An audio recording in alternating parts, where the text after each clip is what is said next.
안녕하세요. 오늘도 사연 살롱을 찾아주셔서 감사합니다.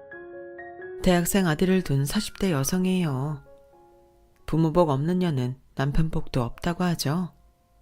제 인생을 돌이켜보면 그 말은 반이 맞고 반은 틀렸던 것 같아요. 저는 4살 무렵 엄마가 오래 앓던 지병으로 돌아가셔서 한동안 아빠와 단둘이 살았어요. 택시를 몰던 아빠는 저를 혼자 집에 둘 수가 없어서 동네 과일가게 아주머니한테 저를 맡기고 일을 하셨어요. 어린 딸을 키우며 일을 하는 게 힘드셨을 텐데 아빠는 어떻게든 엄마의 빈자리를 채워주려고 노력하셨어요.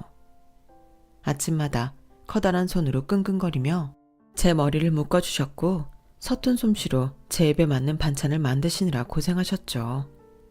하지만 아빠가 아무리 노력을 해도 엄마의 빈자리는 티가 났어요. 동네 아이들이 엄마 없는 애라고 놀리며 놀아주지 않았으니까요. 이런 사정을 딱하게 여긴 과일가게 아주머니는 틈만 나면 저희 아빠한테 재혼 얘기를 꺼내셨어요. 그럴 때마다 아빠는 한사코 거절을 하셨고요. 누가 정시 좋으라고 재혼하라는 줄 알아? 저 어린 게 엄마도 없이 저러고 사는 거 불쌍해서 그러지. 정시야 일 나가니까 모르겠지만 내가 가만 보니 윤지가 또래 애들한테 따돌림을 당하는 것 같더라고. 옷도 맨 칙칙한 사내 애들 옷 같은 것만 입고 머리도 늘 엉망이고 애들 보기에도 안 좋아 보이는 거지.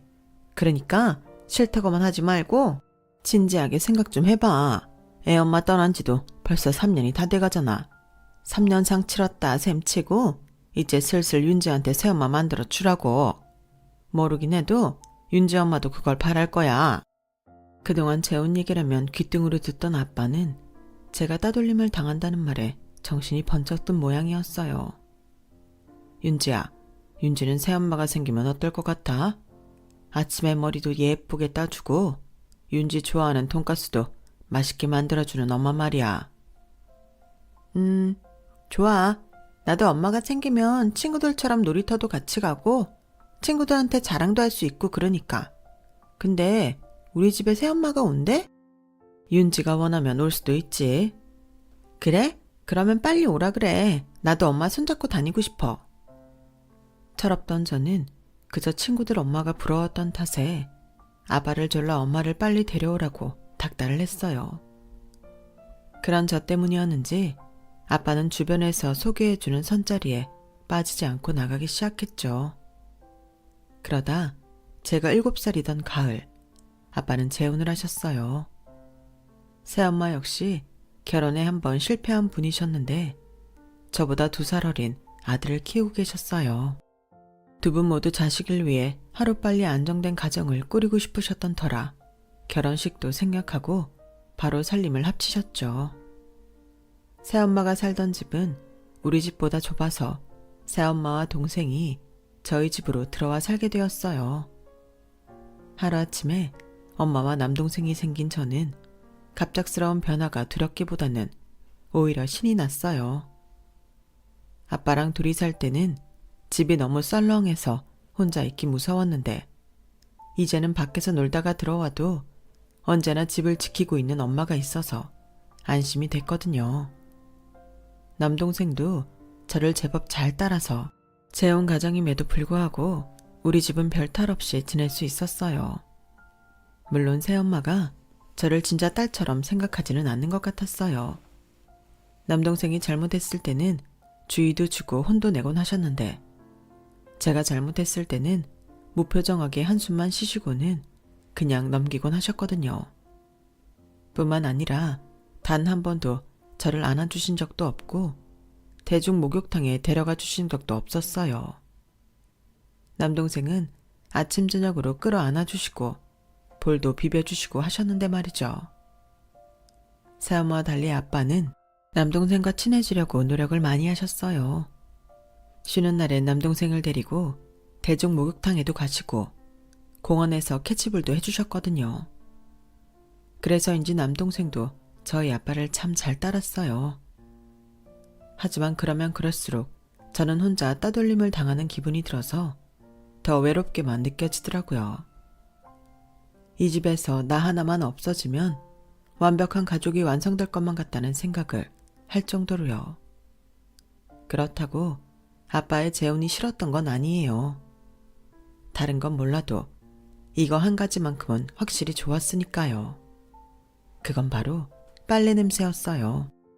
아빠랑 둘이 살 때는 새로 빤 옷에서도 늘 쿰쿰한 냄새가 났었는데 새엄마가 오신 이후로는 옷에서 섬유유연제 향기가 폴폴 났거든요. 저는 그 냄새가 그렇게 좋더라고요. 내가 보살핌을 받고 있다는 기분이 든달할까요? 어린 마음에 옷에서 나는 섬유유연제 냄새야말로 엄마가 있고 없고의 차이라고 생각했던 모양이에요. 그래서 더 제가 느끼는 외로움을 티내지 않고 감추기에 급급했던지도 모르겠네요. 나만 입 다물면 우리 가족의 행복이 깨지지 않고 지속될 수 있을 것 같았어요. 하지만 그건 제 착각일 뿐이었나 봐요. 제 노력에도 불구하고 제가 중학교 3학년이 되던 해 저희 집에는 불행이 닥쳤거든요. 아빠가 교통사고를 내는 바람에 상대편 운전자가 크게 다쳤고 합의금을 감당하기 위해 택시도 팔고 빚까지 져야 했으니까요. 모범 택시를 몰던 아빠는 회사에 들어가 일반 택시를 몰게 되었어요. 전보다 일하는 시간은 길었지만 벌어오는 돈은 전보다 못했는지 늘 새엄마랑 돈 때문에 말다툼을 벌이셨죠. 그만 좀 닥달해. 나도 한다고 하잖아. 나도 힘들어. 그러니까 제발 돈돈거리지 좀 마. 내가 나주차고 그래요. 당장 생활비에 애들 학원비까지 돈 나갈 구멍은 사방에 널렸는데 벌어오는 돈이 쥐꼬리 같으니까 그러잖아요. 그럼 당신도 나가서 돈 벌어. 나만 붙잡고 돈 타령하지 말고. 누군 일 안 하고 싶어서 하네요. 내가 일 나가면 애들은 누가 키워요. 살림은 누가 하냐고요. 그러게 왜 졸음운전은 해가지고 이게 다 당신이 버린 건데 왜 나만 못된 아내를 만드냐고요. 매번 똑같은 얘기의 반복이었지만 부모님이 안방에서 말다툼을 하실 때마다 저는 겁이 나곤 했어요. 이러다 두 분이 갈라져서 다시 예전처럼 아빠와 단둘이 살게 되면 어떡하나 하고 말이죠. 겁을 먹은 남동생을 끌어안고 괜찮다고 안심을 시켜주고 있었지만 정작 제 자신은 하나도 괜찮지 않았어요. 그러다 몇 달 뒤 경제가 어려워서 그런지 택시 손님이 별로 들지 않아서 아빠는 입사한 지 1년도 되기 전에 정리해고를 당하게 되었어요. 당장 생계를 책임져야 했던 아빠는 공사판에 나가 막노동을 시작했고 그러다 실족을 하는 바람에 세상을 떠나시고 말았어요.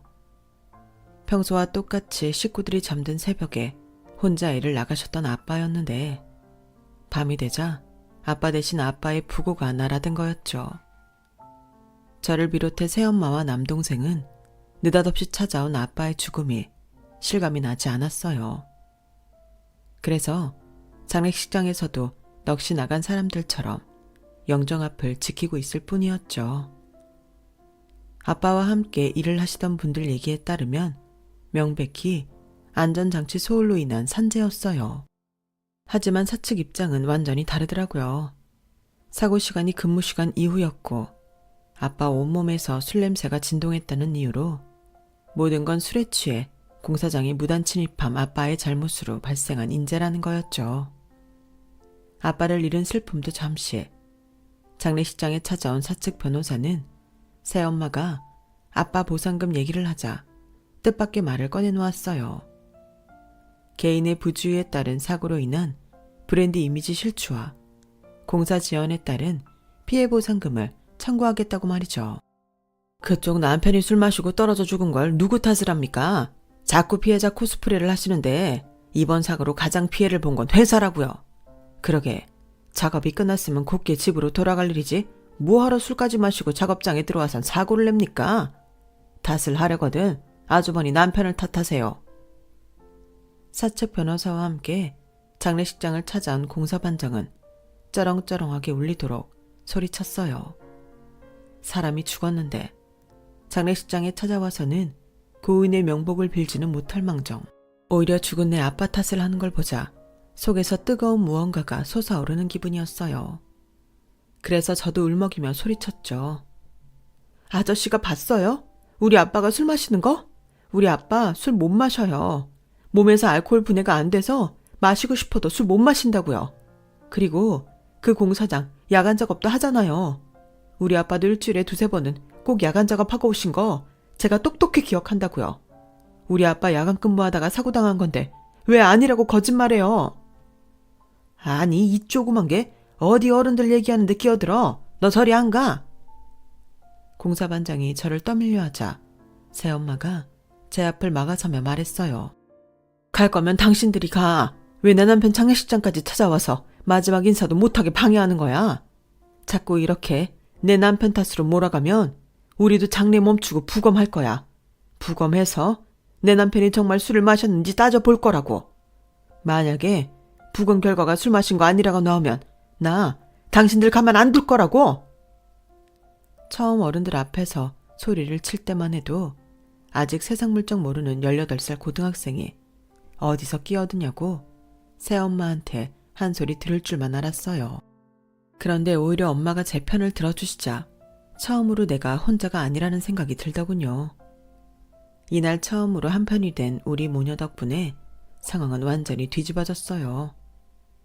부검을 하겠다는 새엄마 말에 1시간도 안 돼서 사측 변호사가 다시 찾아와 보상금을 제시했거든요. 보상금을 정확히 얼마나 받았는지는 모르겠지만 새엄마는 그 돈으로 전철역 근처에 커피 전문점을 차렸어요.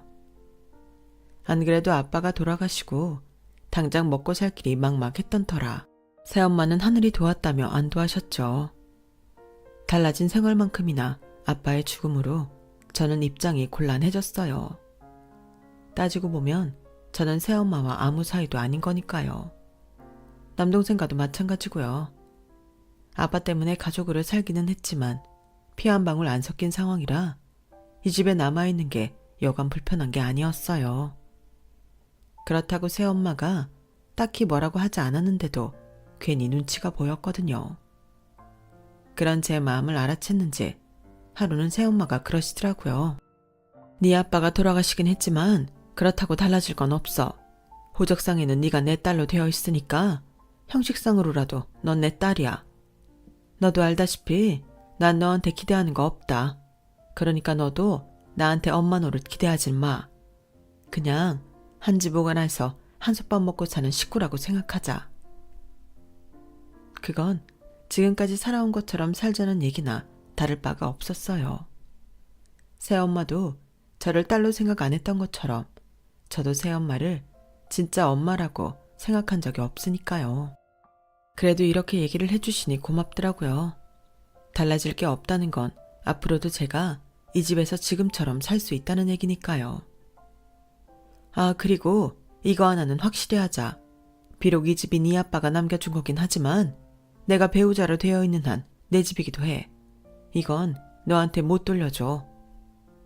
이런 와중에도 새엄마는 자신의 재산은 확실히 지키려고 했어요. 그건 아마도 돈 욕심 때문이 아니라 어린 아들을 키워야 한다는 모정 때문이라고 생각해요. 돈 욕심이 났다면 저를 맡아서 키울 이유가 없으니까요. 그래서 저도 새엄마한테 부채감을 갖지 않고 이 집에서 살기로 했어요. 하지만 언제까지고 새엄마한테 얹혀 살 수는 없다는 걸 내심 느끼고 있었나 봐요. 남들이 대학 입시에 대한 고민을 할 때 저는 독립자금을 어떻게 만들지 고민했으니까요. 4년제 대학이 아닌 전문대를 선택한 것도 그런 이유 때문이었어요. 빨리 졸업해서 직장을 얻어 집을 나가야겠다는 생각이요. 그래서 졸업을 앞두고 먼저 취업을 했는지도 모르겠네요. 욕심을 내면 조금은 더 좋은 직장에도 갈 수 있었겠지만 그때는 빨리 들어갈 수 있는 곳에 가야겠다는 생각에 작은 광고회사에 들어가게 되었어요. 말이 회사지 구멍가게 수준의 업체였죠. 저희 회사 사장님은 유명 광고회사를 다니다 독립을 한 분이셨는데 저와는 7살 차이가 나는 젊은 분이었어요. 실력은 꽤 좋았지만 아무래도 영세한 업장이라서 맡아 하는 일은 단순한 일들 뿐이었죠. 물론 신입 디자이너인 저에게는 그마저도 벅찬 일이었지만요. 그래도 사장님한테 많이 배울 수 있어서 입사한 지 반년쯤 지난 시점에는 어지간한 전단지 작업은 저 혼자 도맡아 할 수 있게 되었어요. 사장님이 디자인을 전공한 분이라서 저희 회사의 디자이너는 초보인 저뿐이었어요. 그래서 사장님과 둘이 작업하는 시간이 많았죠. 그런데 아무리 일적으로 만난 사이라고 해도 젊은 남녀가 하루 종일 붙어 있다 보니 일이 안 생길 수가 없더라고요. 언제부터인지 모르겠지만 저는 사장님을 남자로 보게 되었고 사장님 역시 저와 다르지 않았거든요. 그래서 영업을 맡은 직원들이 사무실을 나갈 때만 기다리게 되더라고요. 그래야 사장님과 단둘이 사무실에 남게 되니까요. 마치 데이트를 하듯 함께 일을 하고 점심을 먹고 때로는 야근까지 하면서 썸 아닌 썸을 타게 되었죠. 그러다가 본격적으로 사귀기 시작한 건 사장님 댁에서 결혼 닭달이 시작된 시점이었어요. 선을 보라는 어머님 전화에 이런저런 핑계를 대던 사장님이 하루는 제게 그러더라고요. 윤지씨, 나 그냥 선 볼까요? 나이도 있고 집에서도 닭달인데 윤지씨는 내가 어떻게 하는 게 좋겠어요? 순간 머릿속으로 어떻게 대답을 할까 고민을 했어요. 그런데 생각을 마치기도 전에 저도 모르게 제 입에서 이런 말이 튀어나와 버린 거예요. 보지 마세요. 그냥 저랑 사귀면 되잖아요. 말을 하고도 내가 왜 그랬을까 후회를 했지만 사장님 얼굴을 보니 제가 정답을 말한 것 같더라고요. 다행이다. 그렇게 말해줘서. 내가 3살만 어렸어도 윤지 씨한테 이런 고민을 떠넘길 거 없이 내가 먼저 사귀자고 했을 거예요. 나이가 많다는 게 이렇게 사람을 비겁하게 만들 줄 몰랐네요. 우리 그럼 오늘부터 1일인 거예요. 기다렸다는 듯 1일을 선언하는 사장님을 보니 무모했던 제 대답이 그렇게 다행일 수가 없었어요. 직원들 모르게 연애를 하던 사장님과 저는 1년 조금 넘게 연애를 하다가 결혼을 하게 됐어요.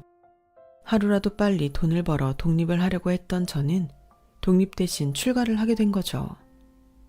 결혼을 앞두고 하루는 새엄마가 저를 부르시더라고요. 이렇게 일찍 결혼하게 될 줄은 몰랐어. 아직 정리가 덜 됐거든. 이럴 때 내 몫이다. 이러면서 가게 정리한 돈 넘겨주면 좋겠지만 아직 내가 그럴 형편이 아니야. 처음엔 이게 무슨 소린가 했어요.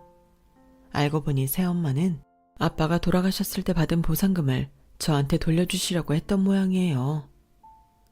목구멍이 포도청이라 그땐 가게부터 차리고 봤는데 그래도 네 아빠 사망 보상금은 너한테 돌려줘야겠다 마음먹고 있었거든. 일단 그간 모아둔 돈이다. 이걸로 결혼 준비하고 가게는 차차 정리해서 줄게. 안 그러셔도 돼요. 지금까지 저 키워주셨잖아요. 새엄마 아니었으면 제가 어떻게 지금처럼 살 수 있었겠어요. 나이가 있어서 시설에 들어갈 수도 없었을 거고 대학 공부도 불가능했을 거예요. 주신 돈은 받을게요. 저는 그거면 돼요. 새엄마가 주신 돈으로 혼수 준비도 했고 시댁에 부족하지 않게 예단비도 보낼 수 있었어요. 그런데 막상 결혼식 날짜가 다가오니 걱정이 되더라고요. 그때까지도 저는 남편한테 새엄마와 제 관계를 설명하지 않았거든요. 인터넷을 찾아보니 이런 것도 나중에 문제 삼자 치면 이혼 사유가 된다고 해서 늦었지만 남편한테 솔직히 말했어요. 그랬더니 남편이 자기 집에는 비밀로 하자고 하더라고요. 어차피 나한테 달라질 건 없지만 그래도 부모님 입장에선 그렇지 않을 수도 있잖아. 재혼 가족이면 어때? 난 상관없어. 오히려 많이 외로웠을 텐데 잘 자라줘서 고맙지. 나중에라도 어머님 아버님이 아시면 많이 노여워하실 거예요. 지금 말하는 게 좋지 않을까요? 우리 부모님은 내가 더 잘 알아. 그런 꼬투리 잡히면 결혼 생활 내내 네가 힘들어져. 난 옆에서 그걸 지켜볼 수밖에 없고 우리 둘 다 고생인데 그래도 좋아? 양심에 찔리기는 했지만 재혼 가정에서 자랐다는 꼬리표를 새로 시작하는 결혼 생활까지 끌어들이기는 싫었어요. 그래서 남편 뜻을 따르기로 했죠. 이게 나중에 얼마나 큰 문제로 번지게 될지는 모른 채 말이에요. 남편 말대로 시부모님은 마음이 넓고 따뜻한 분들은 아니었어요. TV나 영화에서 나오던 딱 시부모님 스타일이었죠. 며느리는 돈 안 들이고 쓰는 일꾼이라는 마인드가 강하셔서 시댁에 일이 있을 때면 밤이고 낮이고 상관없이 저를 불러다 쓰셨어요. 제 입으로 저를 두고 썼다는 표현을 하는 게 좀 그렇긴 하지만 정말 그 표현이 정확했어요. 남편이 살이 빠지면 무조건 제 탓. 남편 사업이 안 돼도 무조건 제 탓. 시어머니 친구분이 부잣집 며느리를 들였어서 배가 아파도 제 탓이었거든요. 좋은 건 다 당신들 덕분이고 안 좋은 건 모조리 저랑 제 친정 탓을 하셨어요. 오죽하면 어머님 친구분이 시어머니한테 당하고 사는 제가 딱해 보였는지 그러시더라고요. 요즘에 누가 자기처럼 며느리를 구박해. 그러다 나이 들면 팽당하는 수가 있어. 조심해. 요즘은 말이야. 시어머니가 며느리 눈치 보는 세상이라고. 딸이라고 돈 안 들이고 사랑 안 줘서 키우나? 아들 키우는 거랑 똑같이 키워서 결혼시키는데 왜 유독 시어머니 자리만 그렇게 자식 가진 유세를 떠냐고. 아, 내 딸이 자기 같은 사람을 시어머니로 둔다고 하면 난 그 결혼 도시락 싸들고 다니면서 말릴 거야. 이 옆에 내가 왜 남의 집 일에 왈가왈부야. 쉰소리 해댈 거면 집에 가. 내가 내 며느리 교육시키겠다는데 자기가 왜 나서. 내가 이럴 땐 할만하니까 이러는 거라고. 자식은 엄마 닮는다는데 내 며느리 키 좀 봐. 난장이 똥자루만 해서는 게다가 인물도 그렇지 콧대가 생기다 만 것 같잖아. 얘, 너 그 코로 숨은 제대로 쉬긴 하니? 키도 작아 인물도 별로야. 게다가 학벌은 전문대 졸업이라니? 어디 하나 마음에 드는 구석이 있어야 예쁠 거 아니야. 네 입으로 말해봐라. 내 말이 틀렸니? 네, 제가 키가 좀 작긴 해요. 155cm거든요. 하지만 인물이 못났다는 말은 살면서 한 번도 들어본 적 없는데 시어머니는 늘 저보고 못생겼다고 그러시네요. 그러시면서 당신 아들은 자기 닮아서 키도 크고 인물도 좋고 공부까지 잘했다며 그렇게 자랑을 하세요. 결혼한 지 2년이 다 되도록 이런 이유로 시어머니한테 구박을 받았는데 알고 보니 저를 이렇게 미워한 데는 이유가 있더라고요. 이봐, 사람이 좀 솔직해지지 그래. 정말 자기 며느리가 못나서 밉다는 건 사실이야? 박 여사 큰딸이랑 혼사 어그러져서 그게 약올라 그러는 거 아니고. 이 옆엔 내가 왜 쓸데없는 소리를 하고 그래? 안 되겠다. 자기 그만 가라. 더 있다가는 내가 화병 날 것 같으니까. 갑자기 친구분을 내쫓는 시어머니를 보니 분명 뭔가 있기는 한 것 같았어요. 그래서 그날 저녁 남편한테 낮에 들었던 박 여사님 큰딸 얘기를 물었더니 남편이 그러더라고요. 아, 예전에 어머니가 선자리 주선한 사람이었어. 키도 크고 모델 일을 했다지 아마. 지금은 인터넷 쇼핑몰 차려서 돈 좀 벌었더나 봐. 가끔씩 어머니가 많이 배 아파하셔. 어머니도 참 인연이 아닌 사람을 탐내서 뭐 한다고 그러시나 몰라. 당신도 그냥 한 귀로 듣고 흘려. 어머니 욕심까지 당신이 떠맡아 가슴앓이 할 건 뭐 있어. 어찌됐던 내 와이프는 당신인데. 남편은 신경 쓰지 말라고 했지만 어머님은 그럴 틈을 주지 않으셨어요. 저를 볼 때마다 놓친 며느리감 생각이 나시는지 사사건건 트집이셨으니까요. 그러다 결혼 3년 차에 접어들면서 제가 임신을 하고 그해 겨울에 출산을 하자 그때부터는 좀 덜 하시더라고요. 손자까지 본 마당에 남의 며느리 아쉬워해봤자 소용없다는 걸 깨달은 모양이었어요. 손 귀한 집에 시집와 첫애를 아들을 낳은 덕에 이전과는 달리 결혼 생활이 순탄해진 저는 이제야 좀 살만하다 싶었어요. 하지만 부모 복 없는 년은 남편 복도 없다고 우리 아이가 2돌도 되기 전에 남편이 교통사고로 세상을 떠나고 말았어요. 하루아침에 남편을 잃은 제게 시어머니는 남편 잡아먹은 년이라며 장례식장에도 못 들어오게 하더군요. 그리고 남편 유골이 안치된 납골당도 알려주지 않았어요. 그때까지만 해도 자식의 죽음이 하도 애통해서 며느리인 저한테 화풀이를 하시나 보다 생각했는데 그게 아니었더라고요. 나중에 안 사실이지만 가해자 측한테 받을 합의금이 목적이었던 거예요. 그때는 제가 너무 경황이 없어서 그런 건 생각도 못했는데 남편 대신 회사를 꾸려나가면서 회사 직원들과 업체 사장님들을 통해 전해들어 알게 된 거예요. 그런데도 시부모님은 제 앞에선 합의금 얘기는 이런 방구도 하지 않고 오히려 남편 앞으로 나온 사망보험금 얘기를 하시더라고요. 내 아들 목숨값인데 부모인 우리가 받는 게 당연한 거 아니겠니? 너는 내 아들 죽고 집도 챙기고 회사도 챙겼으니 남는 장사 아니니? 아직 나이도 어리니 새 출발할 수도 있고 말이야. 하지만 우리는 하나뿐인 아들을 잃었다. 우리는 얻은 것도 없고 새 출발할 여지도 없어. 그러니 생때 같은 자식을 잃은 부모에 대한 위로금이라고 생각하고 내 아들 사망보험금은 우리한테 내놓거라. 드릴게요. 대신 한 가지만 약속하세요. 그래, 네가 이렇게 순순히 나오는데 우리도 뭐 하나쯤은 해줘야겠지. 설마 우리한테 돈 달라는 얘기는 아닐 테고 뭐니? 네가 바라는 게? 앞으로 제 아이한테는 어떠한 권리도 행사하지 마세요.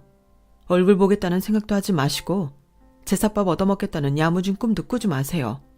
그냥 처음부터 없던 셈 치고 사세요. 그렇게 해주시면 보험금 다 드릴게요. 시어머니는 길길이 날뛰며 못된 며느리가 자기 아들 죽인 것도 모자라 손주까지 뺏는다고 난리를 치셨지만 돈 앞에 장사 없다고 결국 제 조건을 수락하셨어요. 그렇게 시댁과 연을 끊은 저는 내 아이 하나만 보고 살았어요. 세상 어디에도 가족은 내 아들 하나뿐이었으니까요. 하지만 이제 겨우 2돌 된 아이를 데리고 일을 하는 건 생각만큼 쉬운 게 아니었어요. 이럴 때 친정엄마라도 있었다면 도움을 청했겠지만 새엄마와 제가 그런 사이는 아니라서 부탁조차 하지 않았어요. 그렇다고 남편 회사를 손 놓고 방관할 수도 없었어요. 남편 사망보험금도 시댁에 다 넘긴 판에 아이와 함께 살아가려면 회사를 놓을 수가 없었거든요. 그래서 직원들에게 양해를 구하고 사무실에 아이를 데리고 출근을 했어요. 남편이 죽기 전에 맡았던 일들을 처리하고 남편의 부재로 거래처가 끊기지 않도록 관리도 해나갔어요. 제게는 남편 잃은 슬픔에 빠져있을 시간이 없었어요. 우리 모자의 생계와 회사에 딸린 직원들의 생계가 달린 회사를 온전히 운영하는 것만으로도 제겐 벅찼으니까요. 그렇게 3년을 정신없이 내달린 덕에 회사는 남편이 살아있을 때보다 더 탄탄하게 자리 잡을 수 있었어요. 경기 불황으로 일감이 줄어들었을 때 아이돌 팬클럽 등과 연계해 틈새 시장을 노린 게 주요했어요. 처음엔 그저 머그컵이나 접시에 프린트를 해주는 식으로 소량 주문을 받았던 게 팬클럽 사이에 입소문이 퍼지면서 본격적으로 굿즈 생산까지 하게 되었거든요. 디자이너를 대거 영입해 자체 굿즈 생산까지 하면서 회사 규모는 점점 더 커져갔어요. 인터넷 판매와 해외 판매까지 이어지면서 이제는 어엿한 중소기업 수준으로 성장하게 되었죠. 그러는 사이 제 아들은 대학생이 되었어요. 내년쯤엔 군복무도 하게 될 예정이고요. 그런데 그동안 연락 한 번 없던 시어머니가 저를 찾아온 거예요. 비서를 통해 만나지 않겠다는 의사를 전하자 그럼 내 아들이 다니는 대학으로 찾아가겠다고 하더군요. 이미 업체를 고용해 뒷조사까지 한 모양이라서 더는 피할 수 없었어요. 내 아들과 만나게 하느니 내 선에서 처리하는 게 낫겠다 싶었죠. 그래서 제 방에 들였는데 대뜸 죽은 남편 얘기부터 꺼내더군요. 내 아들이 살아있었다면 지금 네가 앉아있는 그 자리가 내 아들 거였겠구나. 호랑이 없는 숲에 여우가 왕이라고 내 아들이 너만 좋은 일 시키고 갔어. 어쩜 어머님은 하나도 안 변하셨네요.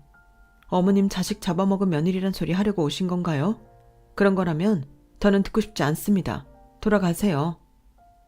사장 자리에 앉았다고 아주 기세 등등하구나. 단도직입적으로 말하마. 우리 부부 앞으로 된 재산이 좀 된다. 집도 있고 상가 건물에 가게 하나도 가지고 있지. 그거 내 손자한테 물려줄 생각이다. 돈 뜯으러 오면 왔지. 연락도 끊고 살던 손자한테 유산을 주겠다고 왔으리라고는 생각도 못했어요. 사람이 죽을 때가 되면 마음이 바뀐다더니 그게 정말인가 싶었죠. 대신 그 전에 손자로서 해줘야 할 게 있다. 내 아들이 살아있었다면 손자한테까지 이런 부탁은 하지 않았겠다만 별 수 있니? 죽은 아들을 살려 데려올 수도 없는 노릇이고. 도대체 무슨 얘기를 하려고 이리도 뜸을 들이나 했더니 글쎄.